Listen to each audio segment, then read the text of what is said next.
मंदसौर में भगवान पशुपतिनाथ मंदिर के पास सहस्त्र शिवलिंग मंदिर का निर्माण कराया जा रहा है,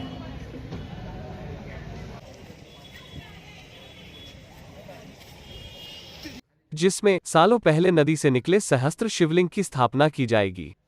आपको बता दें कि लंबे समय से यह शिवलिंग मंदिर परिसर में ऐसे ही रखा हुआ था।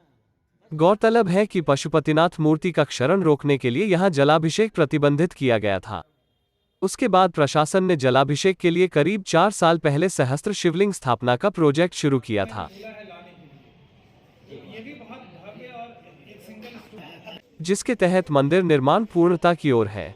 मंदिर में शिवलिंग की स्थापना के पहले शिवलिंग की सुरक्षा के लिए 22 दिन से कोलकाता के पुरातात्विकविद श्रेयांश बैनर्जी, विशेषज्ञ हल्दर मोमिता मोदक एवं अगरतला त्रिपुरा वज्रलेप कर रहे हैं।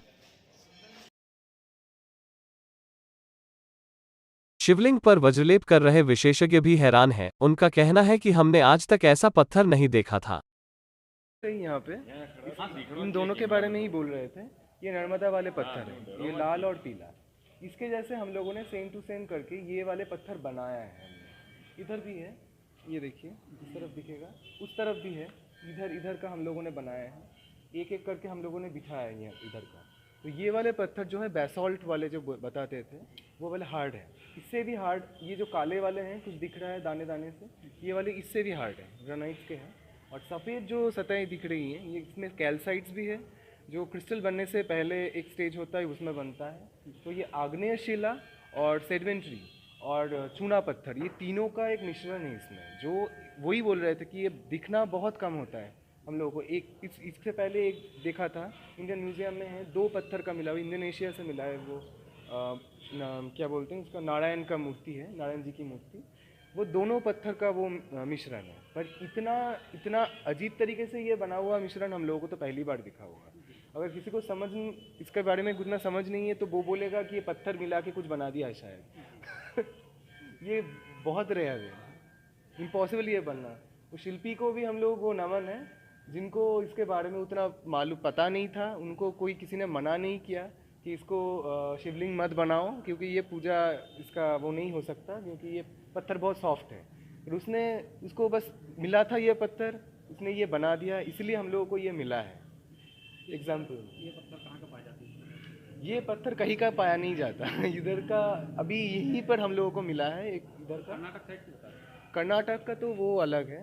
कर्नाटक में जो उस तरफ मिलता है वो ग्रेनाइट होता है, वो हार्ड ग्रेनाइट होती है, वो बहुत हार्ड होता है। उसका कुछ इधर में भी है। मध्य प्रदेश में एक साइड का नीचे जो सरस्वती नदी है ना, जहाँ थी, वो 2000 साल पहले उसका वो ख़त्म हो चुका है। तो उसी कुछ जगह पे इस टाइप के कुछ कैल्शियम वाले वो जो बेसॉल्ट तो नर्मदा में ही मिलती है, वहाँ पे एक साथ बेसॉल्ट और चूना पत्थर और जो क्या बोलते हैं उसको, लाइमस्टोन, तीनों पत्थर का जुगलबंदी वहाँ पे कुछ मिलती है। कुछ चीज़ें मिलती हैं, पर उससे कुछ बनाया नहीं जा सकता। अजीब तरीके से बनती है। उसका जो कॉम्पोजिशन है एकदम इस तरफ और इस तरफ का है, आग और पानी का होता है। इसमें क्या है, ये पांचों तत्व होती हैं ना, जैसे कि मिलके एक बनती है, तो ये ऐसे करके ये बनी है। तो ये इससे हम लोगों को पता चलता है, हम लोगों को लगता है, ये हमारा अनुमान है कि ये जब पत्थर बना हुआ रहेगा, जैसे हम लोग वहाँ पे बता रहे थे कोस्टल जोन में, जब नदी अलग रास्ता पकड़ लेती है तो उस जगह पे एक अलग सा वो आकृति बन जाती है। विधायक यशपाल सिंह सिसोदिया ने कहा कि नदी में मिला यह शिवलिंग लंबे समय से एक बंद कमरे में रखा था। यह अद्भुत प्रतिमा है। पशुपतिनाथ महादेव का यह मंदिर परिसर, इस मंदिर परिसर का एक इतिहास है। और इस इतिहास के साथ साथ जब हम लगातार भगवान पशुपतिनाथ महादेव की अष्टमुखी नयनाभिराम प्रतिमा का दर्शन करते थे, अभिषेक करते थे, लेकिन जहाँ तक मेरी जानकारी है 1980 के दशक में यह हजारेश्वर जो है 1008 शिवलिंगों का बना एक जो शिवलिंग है, ये इसी परिसर में एक जाली में कैद था और निगाह उस पर पड़ती थी, लेकिन उपयोगी नहीं था। आज उस पर वज्रलेप करा करके उसके लिए पृथक से एक नया मंदिर पशुपतिनाथ मंदिर के समीप जो मुख्य प्रवेश द्वार के पास में रहेगा, और जिस प्रकार से इसको डिज़ाइन किया गया है, इसमें 2 विभाग लगे हुए हैं, PIU भी लगा हुआ है, लोक निर्माण विभाग भी लगा हुआ है, और पशुपतिनाथ मंदिर ट्रस्ट भी लगी हुई है।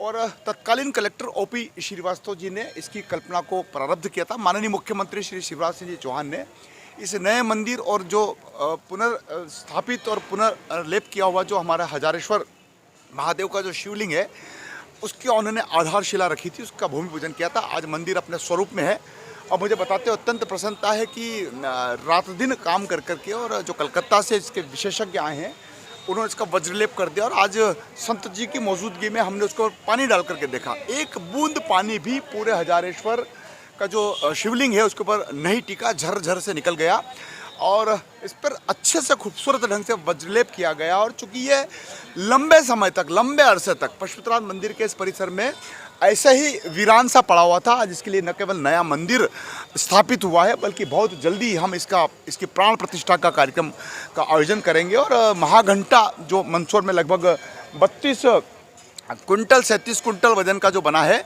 उसकी भी स्थापना को लेकर के आज हमने पूरा महाघंटा अभियान की जो समिति थी उस समिति के हम आए हैं। अब देखिए, तापेश्वर महादेव, महाघंटा, सहस्त्रलिंग, पशुपतिनाथ महादेव, राम मंदिर, ये सारी अम्बे माता, बजरंगबली, ये सारा का सारा परिसर में इस अवसर पर उनको भी मैं धन्यवाद देना चाहूँगा। तापेश्वर मंदिर जो था उसके जो निजी स्वामी थे उन्होंने हमको बड़ी ज़मीन यहाँ पर दी, बदले में हमने पशुपतिनाथ ट्रस्ट ने उनको ज़मीन के बदले ज़मीन दी है। उसके कारण से पूरा के पूरा स्वरूप अब आपको बदला बदला सा नजर आएगा।